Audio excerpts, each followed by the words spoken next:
Here are two headlines that have run, that are representative of millions of headlines that have run over the last, I don't know, month or so, but, more broadly, the last 4 years. This first one is from CNN Politics.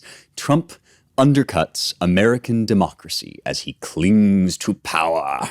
That's the first headline. From The Guardian, Donald Trump is still busy trying to bulldoze democracy.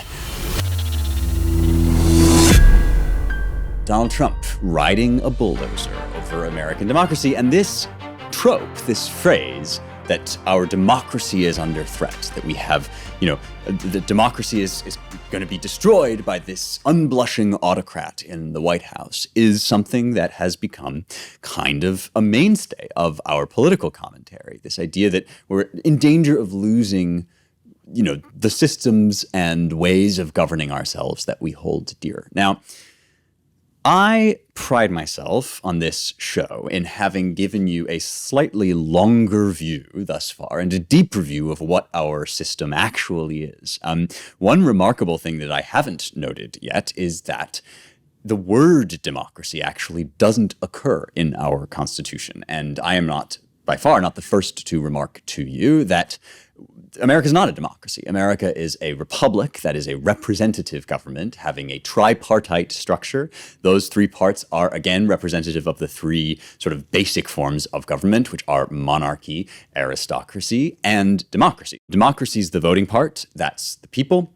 The aristocracy is the kind of elites, and you might think of that in terms of our Congress and our legislators and our local authorities, but you also might think of it more broadly in terms of the whole class of people that I argue is really the problem right now. The people that are charged with kind of rising meritocratically to the top of society and leading in thought, science, and so forth. That's the aristocratic dimension. And then, of course, there's the kind of monarchic element, which in our cases are represented by an executive, the president. And so we are not actually a democracy. We're not a direct democracy of the kind that Athens was, and we're not any other form of democracy. And yet this notion of representative government, of self-government, is central, as we talked about when we talked about Thanksgiving, and is central. Senator Ted Cruz sort of discussed this at some length with us as well. And it also has become this kind of gesture, this rhetorical gesture that we can use to make any kind of demand, to abolish the Electoral College, which is one of the mainstays of our system, because it doesn't get the most direct representative system in place. And that is, it's a threat to our democracy. And so it's, it's this big rhetorical football, but it's also very poorly understood. And my guest today is going to help us to understand it in more detail. However, first, something very exciting has happened. We have sponsors. I always hear, how do I learn the ancient languages? I love that you studied the classics, the Greek, and obviously I do derive great pleasure and joy out of reading ancient Greek and classical Latin.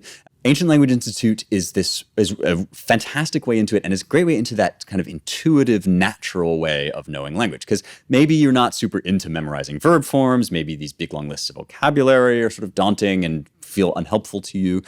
If so, then this is a much more natural method for you. This is basically learning a language the way that you would if you were learning, French in an immersion style. You'll be speaking, reading, listening to your target language, the language that you are trying to learn. And so if this sounds like something you want to do, go to ancientlanguage.com/youngheretics so that you can get started. There, if you enter the code Heretics, Heretics, you will get 15% off. So that's just Heretics, like in the title of the show. ancientlanguage.com/youngheretics, offer code Heretics. All right, back to the show. My guest today is named Brandon Van Dyck. He's a good friend of mine. I met him because I was on his show. I was part of a series called the Mill series, named after John Stuart Mill, whom I've mentioned but not yet done a full episode on. And Mill is famous for being the founder of something called classical liberalism. And so liberalism, which is another word that gets talked about all the time, is much under debate as well at present. And so Brandon, who is an assistant professor of government at Lafayette College, is going to hash out with me some of the major issues and theory around liberal democracy, which, as I hope we'll get into discussing, is a very specific and distinctive thing. It's not unique to the United States. And in fact, some people, Patrick Deneen, for example, would argue that liberalism not only is not unique to the United States, but will be the undoing not only of the United States, but also of the Western world. This idea that, that individual freedom, the maximization of personal liberty is not only an intrinsic good, but the highest good, creates basically a moral chaos from which it's impossible to recover. It's my view, and we'll get into talking about this with Brandon a little bit, that we don't live in a liberal, a fundamentally down to the bottom, small L liberal regime. By the way, I'm not talking here about liberalism like, own the libs kind of liberalism. This is a sort of deeper thing with a longer history. And it's something that on the one hand, you want to affirm, that obviously our founding documents recognize liberalism, or recognize, let us say, personal liberty and liberty itself as an intrinsic good. On the other hand, there is much disagreement right now about exactly how that works, whether it's the only good, the highest good, or just one among a number of goods that must be balanced against one another. And so I thought it would be helpful before we bring Brandon on to talk about this. I'm just going to read the Declaration of Independence, the opening of the Declaration of Independence, and the preamble to the Constitution, so that we can have in front of us the texts that are really central to this debate, and then we'll discuss with him some of the different ways that people have interpreted them, and also how they fit into the larger history of government in America and in the world. Here is the preamble to the Constitution, probably the most central part of this. We, the people of the United States, in order to form a more perfect union, establish justice, ensure domestic tranquility, provide for the common defense, promote the general welfare, and secure the blessings of liberty to ourselves and our posterity, do ordain and establish this Constitution for the United States of America. That's the preamble to the Constitution. Abraham Lincoln is famous for having said that the Constitution is the picture of silver within which sits the apple of gold, and the apple of gold is the Declaration of Independence. Now, that's a biblical metaphor, and the idea is that you need this sort of structure surrounding and supporting the thing that you actually want, which is the apple of gold. And so that way of viewing American jurisprudence has been obviously profoundly influential in American government and shared life together as well. And so let's also look at the Declaration as perhaps the expression. I mean, Jefferson, who penned it, said that it was the expression of the American mind, the name of a publication where I work. And it's this idea that that's the spirit of the thing that you're trying to preserve by putting these constitutional systems in place. And people, that in itself is something you maybe don't understand, that the systems themselves are, not foolproof and need to be understood in the context of what they're there to do. What Aristotle would have called the telos of them. So let's now read the opening to the Declaration of Independence, obviously 1776, right? Declaring liberty from at least the British government, declaring separation between these people who viewed themselves as English citizens with the rights of Englishmen who had been denied those rights, and so thought it was their duty and their obligation, but also their right to rebel. The unanimous declaration of the 13 United States of America. When in the course of human events it becomes necessary for one people to dissolve the political bands which have connected them with another, and to assume among them the powers of the earth, the separate and equal station to which the laws of nature and of nature's God entitle them, a decent respect to the opinions of mankind requires that they should declare the causes which impel them to the separation.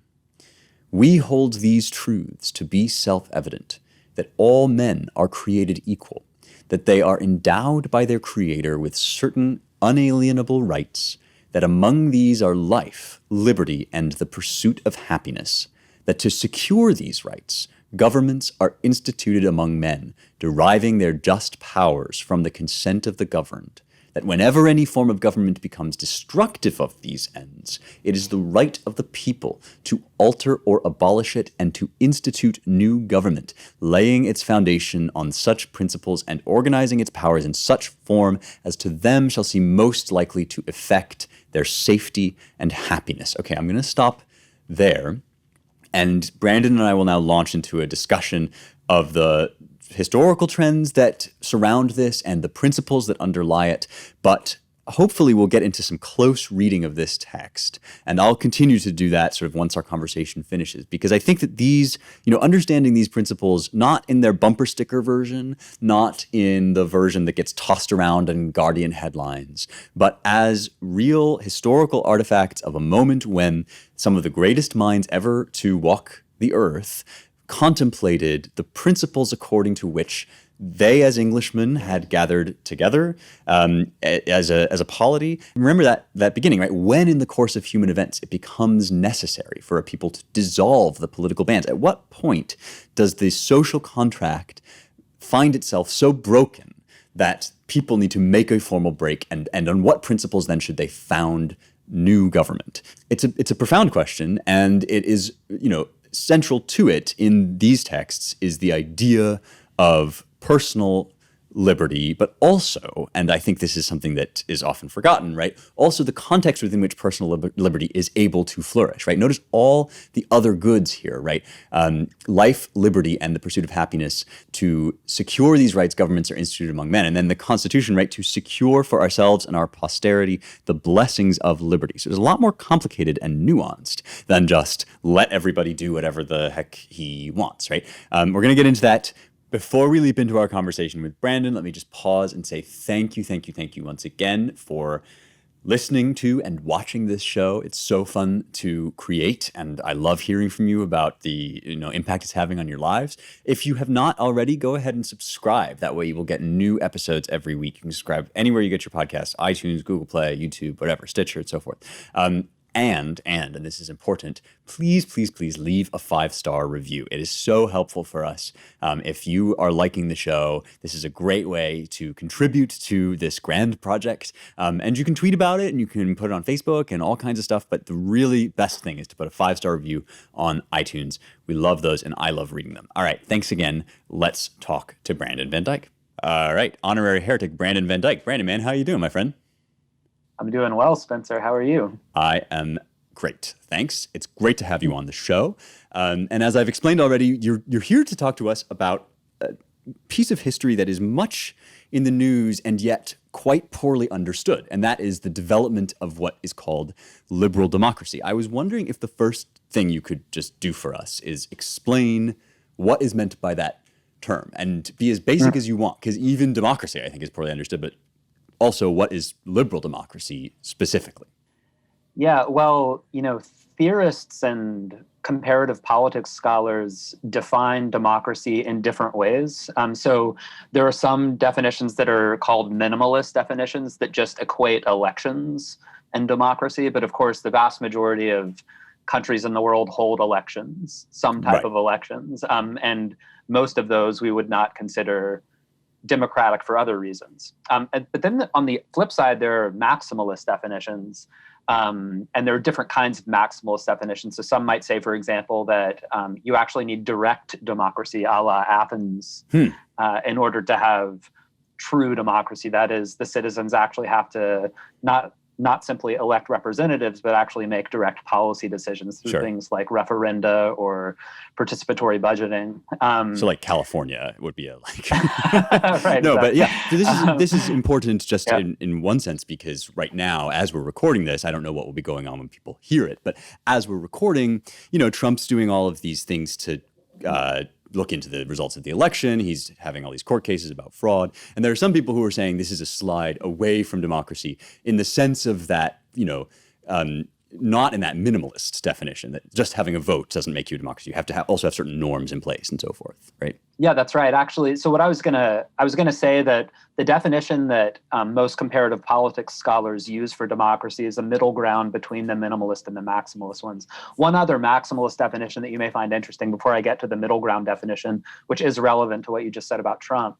One other maximalist definition is that You actually, in order to have true political equality, you need economic equality. This argument was made famous by, well, many people have put it forward, but in the popular American imagination, Michael Moore made this argument in a documentary where he said, capitalism and democracy are not compatible because capitalism produces high levels of economic inequality, and that economic inequality translates into political inequality. But in any case, again, if you think that economic equality is a prerequisite for democracy, there aren't going to be many democracies in the world. Right. Just as if you define democracy as direct democracy, excepting California, there aren't going to be many democracies in the world. So a more moderate definition, which is the definition I would use, and I think is standardly used for liberal democracy, it's a procedural definition, but a stringent one nevertheless. In fact, if you want, later we can talk about why liberal democracy defined in the manner I'm about to define it is important.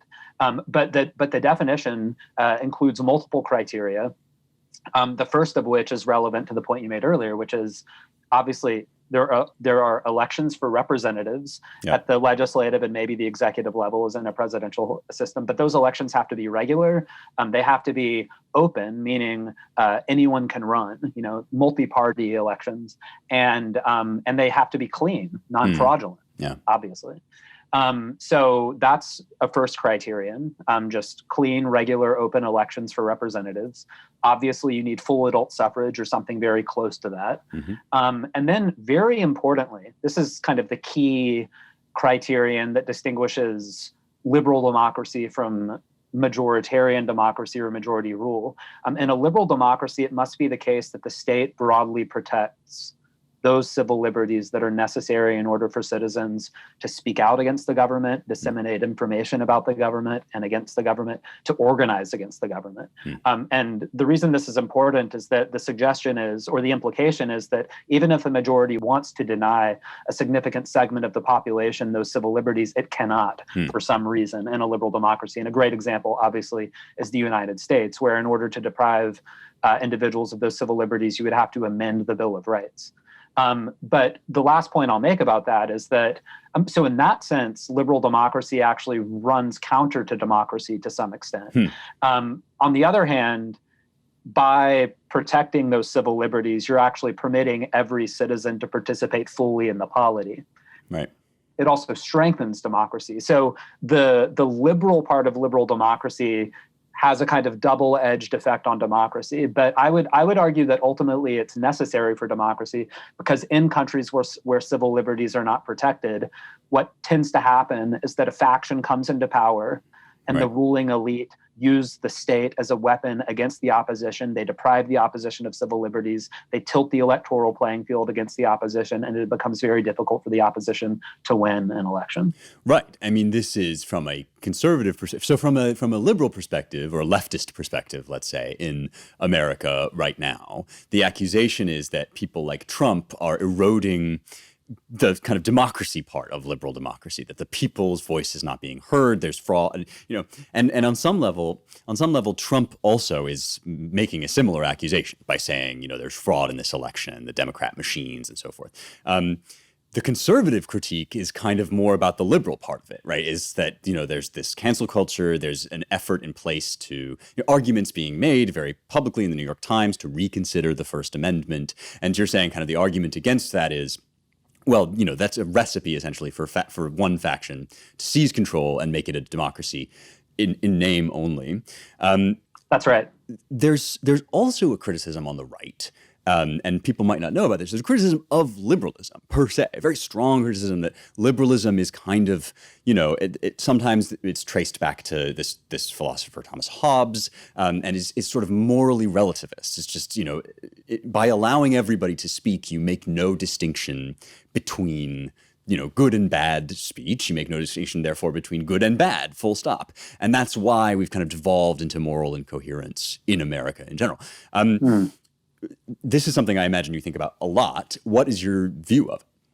Well, that's a complicated question. And you're right that scholars like Patrick Deneen have criticized liberalism on these sorts of grounds. Right. I think I would simply make a simple point, which is that it's a very morally substantive position to argue that individuals have inalienable rights, not just to life, but to freedom of thought, conscience, worship, association. Yeah. And if a political system institutionalizes those rights and says that the state cannot infringe on them, again, that is a very morally substantive position and kind of a miraculous one. In fact, if all polities could agree on that, then by definition, you do not experience the horrors of the 20th century, whether on the left or the right. That is, neither Auschwitz nor the Gulag is possible if everyone agrees on liberalism.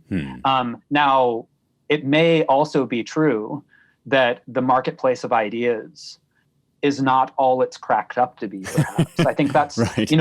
That's part of what scholars like Deneen would argue. Right. Whether there is a superior alternative to reaching the truth on a long-term basis, I would also question that. So those would be some of my thoughts in response. Yeah. Okay. So this is really helpful, and I think people might have heard about these debates, but and some people are going to be super versed in them and just want to hear us talk about them. Some people, I think, will be like really grasping this nettle for the first time especially because a lot of us like grew up, with liberalism as just the baseline. It wasn't even a thing that conservatives or Democrats called into question. And now there's right. questioning of it on both the right and the left. And that's one thing actually that I wanted to ask you about next is, the theory of liberal democracy does require some kind of buy-in to liberal democracy itself as as you said, it's a moral claim. It's a strong moral claim. And it's articulated, some version of it is articulated in the Declaration of Independence. Is there room in a liberal democracy for what Chesterton would call the thought that stops thought, right? The questioning of that underlying basis for letting people oppose the government? Well, yes. And as you said, there are elements in our society today that are questioning the liberal foundations of our political system. And as you say, both from the left and from the right.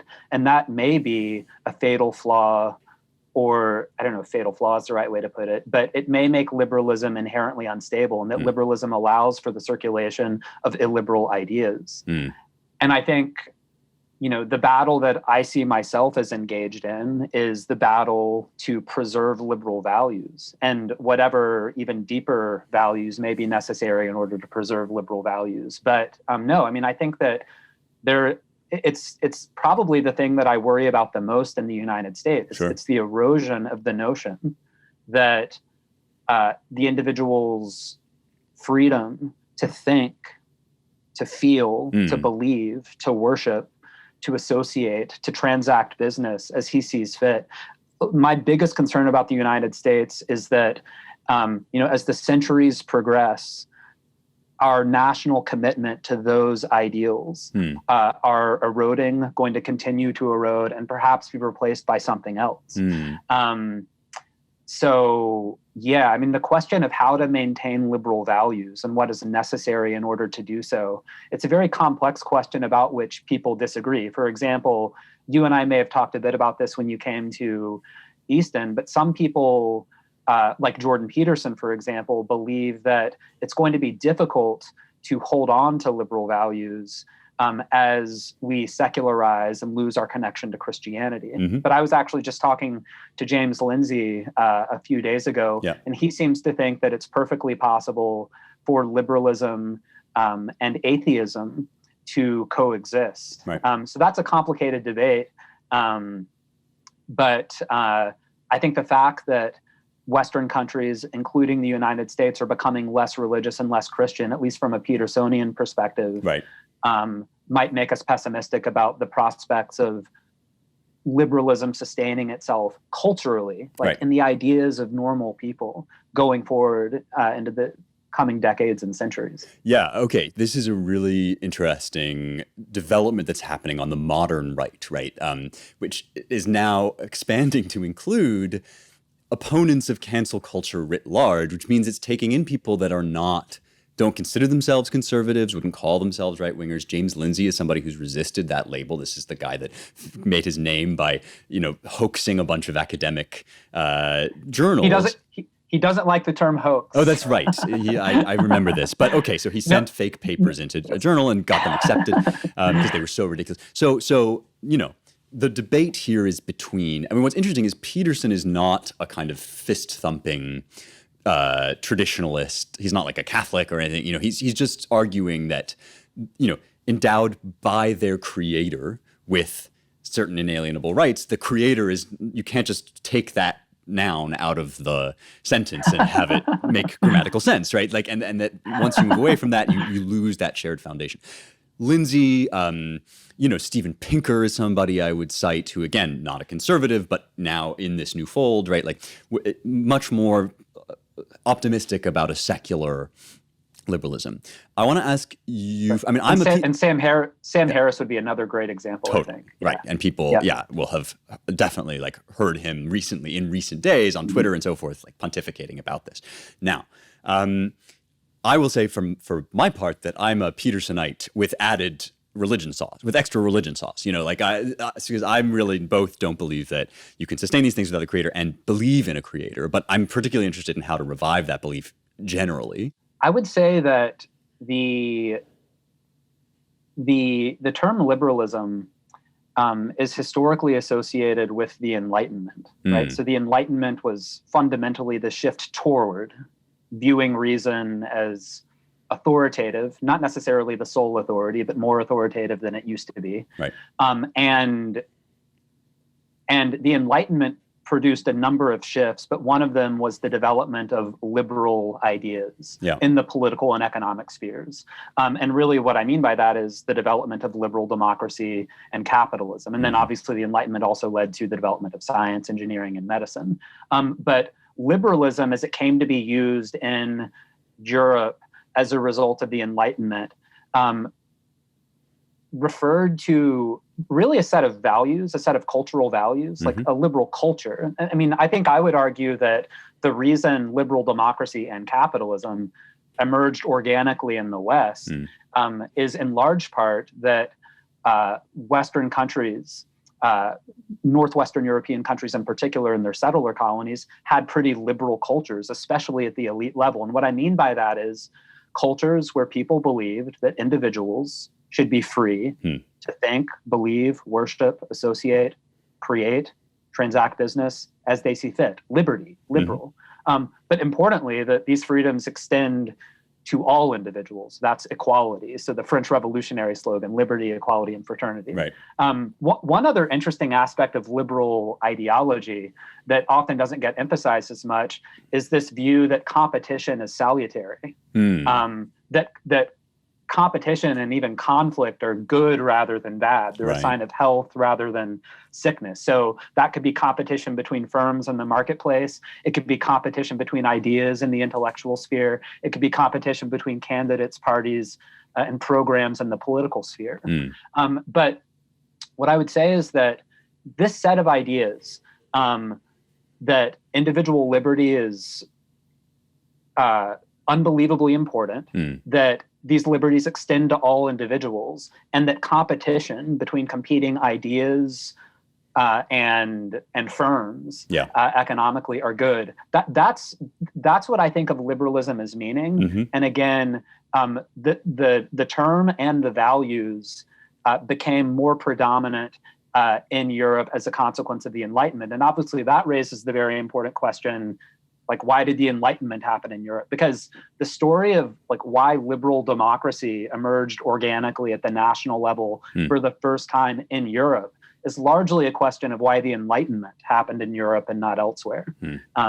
Anyway, I kind of rambling there. No, this is good. And the competition element, I think, unpacks a little bit the concern you were raising about, well, maybe the marketplace of ideas isn't all that it's cracked up to be. We did, one of our most kind of liberalism-oriented episodes was our episode on John Milton and his arguments in favor of free speech. Now, of course, Milton is far pre-Enlightenment, and he is a person who believes that these kinds of marketplaces have to be bound within certain limits in a way that we don't.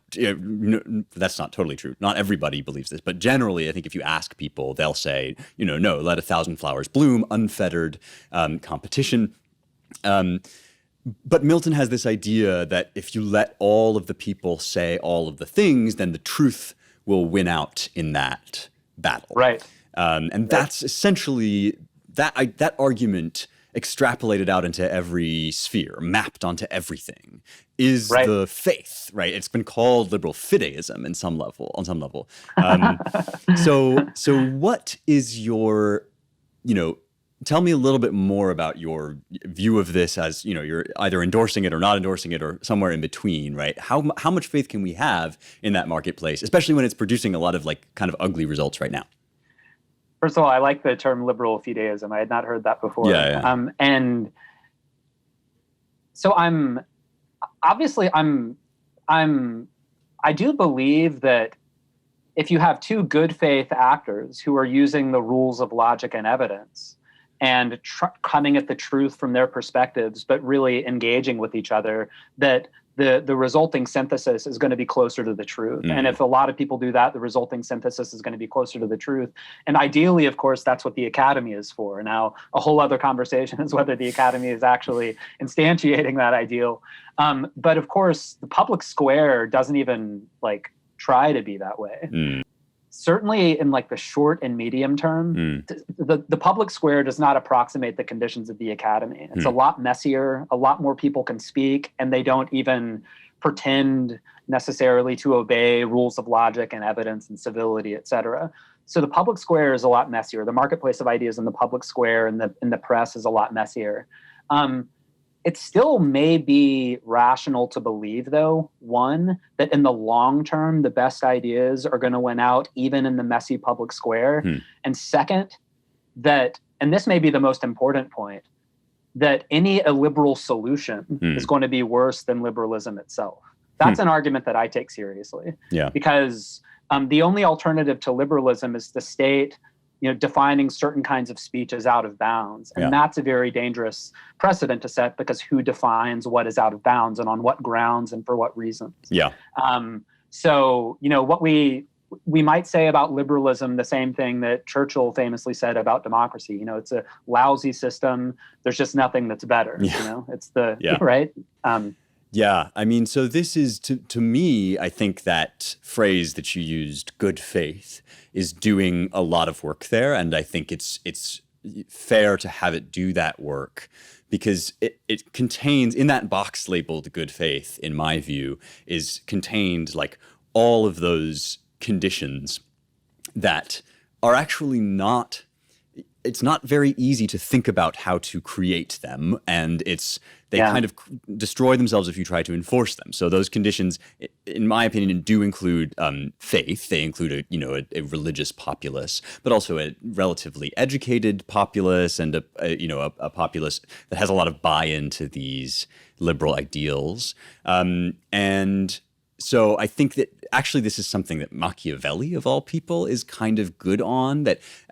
He's speaking about republics in the ancient sense, but he too says, the republic is a kind of government that comes into being, under certain conditions and can be sustained under those conditions, including the, favorable traditions among the people that are, passed on from generation to generation and so forth.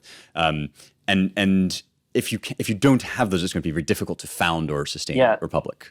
Yeah, I think kind of two things occur to me. First of all, yes, it's important to maintain certain kinds of traditions. And in the context of this conversation, we might talk about two things that you very much embody, which are an appreciation of and a love for and a deep knowledge of the classics, and then also reverence for the Judeo-Christian tradition, if I can use that term. But those are, arguably two very important substrates. Not arguably, they're obviously two very important substrata upon which modern Western civilization, including liberal democracy, are founded. So I think, yes, staying in touch with those traditions, not tearing down statues that really represent those traditions, is important. I would also say, though, that, and this is just a separate point, democracy also only functions if there's a certain degree of social cohesion that is a lack of polarization. Like, polarization can't be too extreme.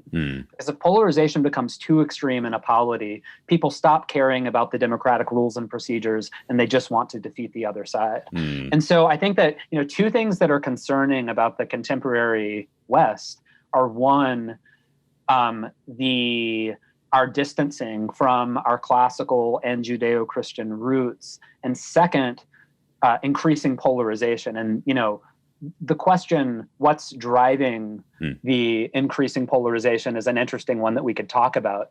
I think actually the decline of Christianity is one of those causes, because there's no longer a religious worldview and a set of religiously inspired values tying together all Americans to the same extent that there might have been 100 years ago. But there are other causes too. But the point is, I think that right, for liberal democracy to function, you need closeness to the traditions that gave rise to liberal democracy, the roots, and you also need a certain degree of social cohesion. And I think, again, in both of those areas, there's reason for concern in the contemporary U.S. and in the contemporary West more broadly. This is something that Jim Hankins, who's a Harvard professor, actually of Renaissance studies of all things, but he's written about hyper-partisanship at some length, and what you're saying kind of aligns with him. You're also making me think, and this is something that Josh Hammer, who's another scholar, has kind of reminded me of, is that, that sentence of the, or rather the preamble to the Constitution, right, which outlines its purpose, right, to secure for ourselves the blessings of liberty. So first of all, right, why do we have liberty? Well, because it accomplishes for us or achieves for us certain blessings, certain things like, social flourishing and so forth. But also we establish government to secure those things for ourselves, and that there are certain things that means, like that we would favor, policies that foster religious cohesion or things of that nature. We are almost out of time. This has been a really actually quite helpful, clarifying conversation, certainly for me, and I hope for folks listening too. Any last words here about like going forward? Because we're talking about some of the deepest crises in the American context, right? I mean, we're talking right now about, I think, problems that lie at the heart of our national division. Can you fix it, Brandon? I can't fix it, but what I could maybe say is that, and this isn't really to criticize, it's just to note that there is a disquieting lack of appreciation of how strange and beautiful our founding axioms are in the grand sweep of human history. I mean, men are manifestly unequal in all kinds of ways. Many societies have behaved as if human life is pretty cheap and only the ruling elite possess reason and virtue. So the notion that a man's life and freedom of thought, conscience, and action are moral rights independently of any earthly authority, that these things give his life immense value, that this is true of every individual, no matter how poor or weak or vulnerable, that all men are therefore moral equals, that the political and religious spheres are distinct, and that religious belief should be uncoerced. These are strange and beautiful axioms. And I'm not a Christian in the way that you are, although I sort of wish that I were. But the more that I've studied and read people like Larry Siedentop and Tom Holland, the more I've come to appreciate that these axioms really do rest on a Judeo-Christian foundation, and that we all need to be very worried that these axioms and our belief in them at an elite level and at a societal level can't necessarily survive if we atheize and secularize. I mean, it's just, that's like an argument people really need to think about, in my opinion. So that's not really a solution, but it's a worry, and it may imply certain kinds of solutions. No, I think that's really on point. You and I will continue this conversation over a beer the next time either of us is in the same city as the other. But thanks for joining us. This has been really fun. I hope so, Spencer. Take care. Thanks so much for having me on. Cheers. Okay, so that's a really interesting conversation. It's something, it outlines, I think, a number of the most urgent debates among conservatives, but also, as I indicated, among thinkers more generally who oppose the illiberal strain in wokeism. So one of the big critiques about social justice warriors that I have made a lot, and about identitarian politics and all this, is that it is antithetical to these ideals of liberty and the right of individuals to property, to the pursuit of happiness, right? All of these things ultimately are undermined if you start saying, well, in the name of justice, we need to take away your freedom to go outside your house after 10 p.m., as Governor Gavin Newsom has recently said here in California, or to do, X, Y, or Z, to say words because they threaten my sense of self or so forth. So one of the big criticisms of wokeness is that it is illiberal, that it contradicts in the deep sense this small L liberalism. But at the same time, not everybody on the right, myself included, is excited to therefore just plow forth into this, free market everywhere kind of thing that we were talking about. It's sort of, it's a bit of a caricature, but not much, of some of the kind of libertarian arguments that get made, that if you just let everybody do everything, trade everywhere, it doesn't matter if you're trading with China or with India, just trade with who's got the best goods. There needs to be a little bit more thinking than that. And for me, different people have come up with different answers to what are the bounds within which liberalism can thrive and flourish, and within which representative government can thrive and flourish. For me, there are a few things that are really crucial. And the first one, as I argued in that conversation with Brandon, the first one is God. Now, the problem is, as Brandon rightly argued, there's no such thing as coerced belief, really, in my view. What I do think there is supported and encouraged belief. And it is the business of government and also of culture more broadly to make of a nation and a polity the fertile ground within which belief and faith are encouraged to flourish. So it's one thing to say it's illegal to be an atheist, as plenty of people before have said, but I am not saying. It's another thing to say that we should encourage people to find a faith tradition. And, or even, for example, tax breaks for married people. I would go further than we go in encouraging, home life and family life, which is also a central foundational element of our polity and of all governments, as Aristotle argues in the Politics, right?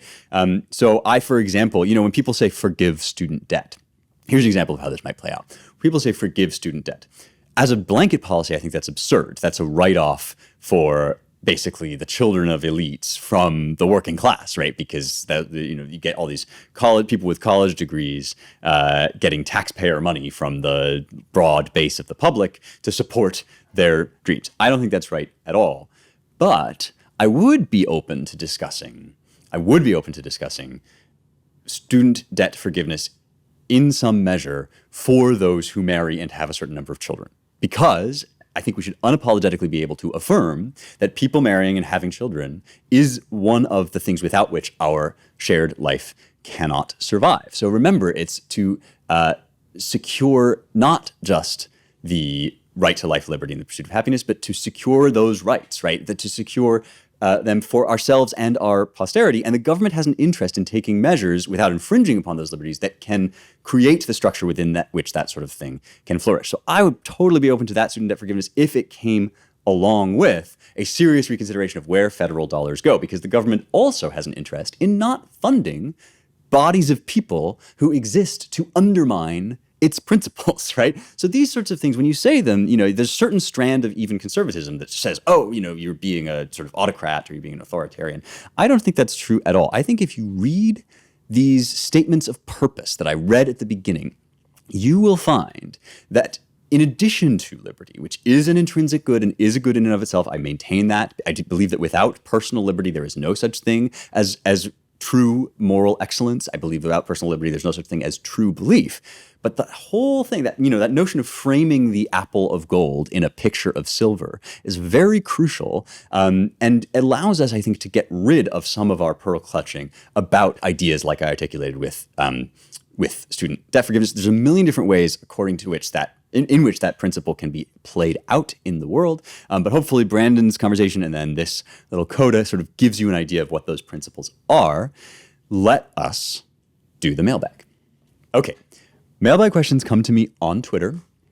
And if you want to ask me one, a good way to do that is to just tweet at me, at Spencer Klavan, and do hashtag Young Heretics in the question so that I can then easily find them when I come to record these episodes. I really like this one, and it's something I've actually written about, but not quite extensively enough yet, I don't think. Meldrick the Mage, at Meldrick the Mage, asks, what unique capabilities do video games offer to storytelling that are yet untapped? Now, this speaks more deeply to a broad series of questions that I've been contemplating and talking about on this show about pop culture.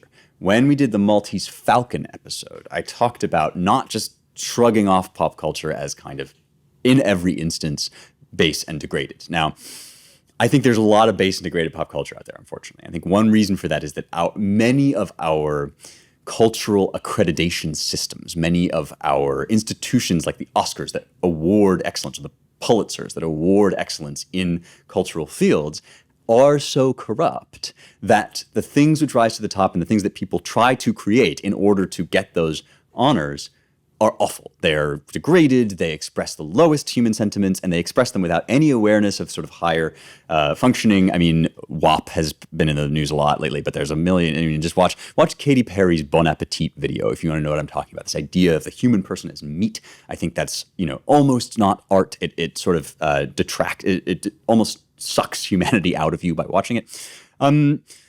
So it's easy to be like, pop culture. On the other hand, when those culture-making institutions become corrupt in that way, one of the things that happens is people that are true artists, that is, people that are not just trying to get applause, but people who are looking for some outlet for everything, all this stuff in here, right? In the chest and in the gut, everything that they're trying to get out there on paper or in music or whatever, they go into pop culture a lot of the times or into new art forms because they move away from places where dishonesty abounds, like the movies. You can only, in the movies now, create these dishonest depictions if you want to really rise to the highest level. There's plenty of great independent filmmaking going on, put that caveat out there. But a lot of wonderful artists have moved to video gaming.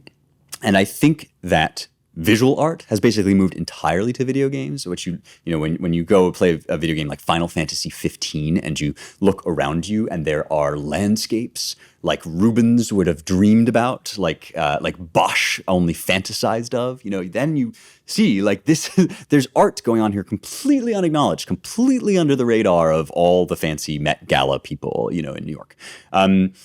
But the question was about narrative art. And I think this is really important because there are two ways in which narrative art has gone in video games, in my opinion. One is that the medium has kind of been hostile to narrative art because the playing structure of a video game is very repetitive. You have to go here, do this task, basic video games. I just finished Crash Bandicoot 4 and it's like, you're not going to have a really nuanced, subtle story here because of the structure of the game.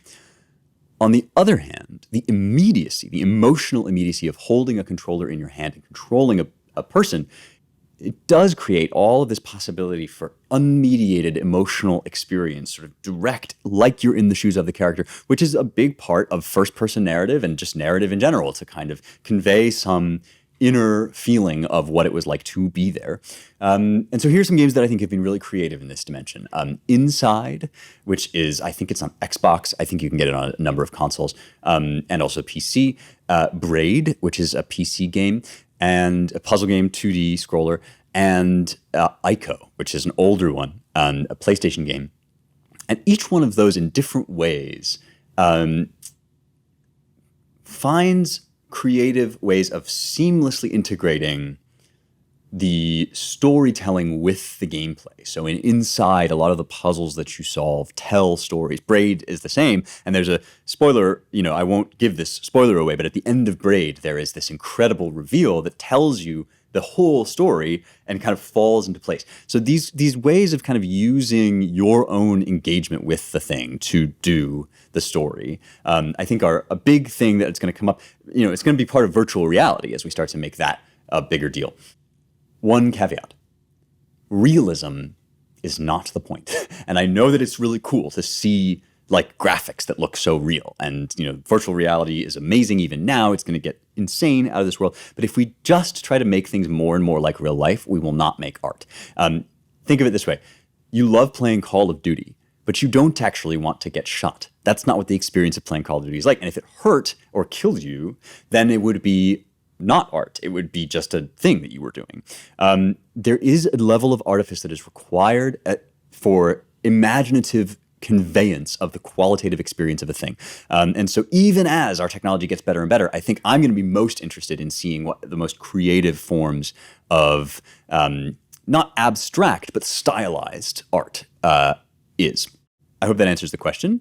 This has been another episode of Young Heretics. It's a pleasure always to talk to you. If you like this show, please go check out the Claremont Institute, where I work. We publish The American Mind and the Claremont Review of Books. You will love them both. They are right squarely on the topics that we were talking about today of the American founding and the principles of the American founding. And there is a lot of smart writing on it beyond what I have been able to convey in this particular conversation and this episode. Go check it out. Donate to us at claremont.org/donate and mention Young Heretics in the notes. Thanks for watching and listening. We will see you next time for more truth, beauty, and the stuff that matters.